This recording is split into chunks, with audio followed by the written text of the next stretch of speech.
રાધનપુર ખાતે આવેલા નર્મદા નિગમ કચેરી ખાતે આવેલ જમીન સંપાદન ખાતે બનાસકાંઠાના વાવ સુઈગામ થરાદ તાલુકાના ખેડૂતોને 14 વર્ષથી નર્મદા કેનાલ બનાવી જમીન સંપાદન થયેલ હોય, પરંતુ ખેડૂતોને વળતર ન મળતા રાધનપુર નર્મદા કચેરી ખાતે ભૂખ હડતાલ પર બેઠા અને આવેદનપત્ર આપી પાટણ જિલ્લાના રાધનપુર ખાતે આવેલા નર્મદા નિગમ કચેરી ખાતે જમીન સંપાદન વિભાગ ખાતે બનાસકાંઠાના થરાદ વાવ અને સુઈગામ તાલુકાના 100 ગામના ખેડૂતો 3500 જેવા ખેડૂતોને 14 વર્ષ પહેલા નર્મદા નિગમની કેનાલ પસાર થતા જમીન સંપાદન કરવામાં આવી હતી, પરંતુ આ દિન સુધી વળતર ન ચૂકવતા ખેડૂતો દ્વારા રાધનપુર નર્મદા નિગમની કચેરી ખાતે જમીન સંપાદન વિભાગ ખાતે આવેદનપત્ર આપી ભૂખ હડતાલ પર બેઠા હતા।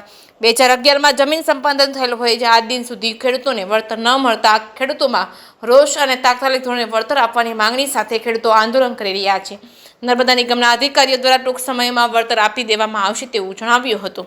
જે કેસની ગુજરાતી સાથે મનુ ઠક્કર, રાધનપુર। ગામના ખેડૂત 14 વર્ષથી કેનાલ સરકારે ચાલુ કરી છે અત્યાર સુધી, અને અમે વલખા મારી મરી ગયા છે ખેડૂત, પણ હજી સુધી પૈસા આપતા નથી। અને કલેક્ટર સાહેબે જે અમારા ભાવ નક્કી કર્યા છે એના હિસાબથી અમને સાહેબે એન્જિનિયર સાહેબે એમ કીધું છે કે 15 દિવસમાં તમને પૈસા મળી જાય।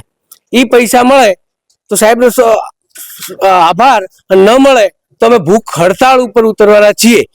અને અત્યારે ફોન આવ્યો કે તમે ભૂખ હડતાળ ઉપર ઉતર્યા તો અમે પોલીસ આવે છે એવા સમાચાર અમને મળ્યા। તો સરકાર અમને શું ડરાવવા, ખેડૂતોને ડરાવવા માંગે છે?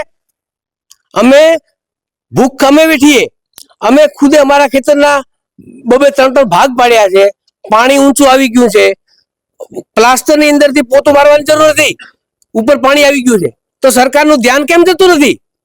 સરકારને વિચારવું જોઈએ, ખેડૂત છે, ખેડૂત જગતનો તાજ છે। તો સરકાર શ્રી ભૂપેન્દ્રભાઈ પટેલને મારી વિનમ્ર વિનંતી, શંકરભાઈ ચૌધરીને, કે થરાદ તાલુકાના ખેડૂત વલખા મારી રહ્યા છે, તમે મહેરબાની કરી અને અમારું સાંભળો।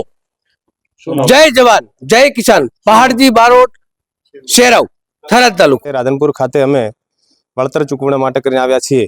છેલ્લા 14 વર્ષથી અમારી જમીન કપાઈ ગઈ છે, છતાં મને વળતર મળ્યું નથી, જેથી તાત્કાલિક વળતર આપવા માટે કરીને આજ અમે ભૂખ હડતાલ ઉપર બેઠા છીએ। ક્યારથી આ જમીન સંપાદન કરી? 2011 થી। કેટલું વળતર મળ્યું?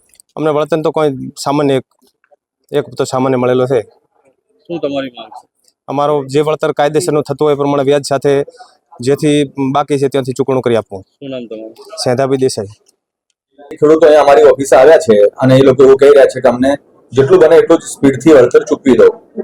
આજે આવ્યા છે, અમને આવેદનપત્ર આપ્યું છે, અમે એમની રજૂઆત સાંભળી છે અને અમે એમને એવી બાંહેધરી આપી છે કે એમના બી જેટલા બી કેસ હતા એ કેસના 99% કેસો ઓલરેડી સ્ટ્રીમલાઇનમાં કરાવી દીધા છે, જાહેરનામા પણ થઈ ગયા છે। 20 ફાઇલના તો એકચ્યુઅલી અમે એની કિંમત પણ ડીએલપીસી નક્કી કરી દીધી છે અને અમે આ મહિનાના અંત સુધીમાં જે લોકોને ડીએલપીસી થઈ ગઈ છે એમના એવોર્ડ પણ જાહેર કરી દઈશું। એ બી મંડોરી, ખાસ જમીન સંપાદન અધિકારી, રાધનપુર, પાટણ।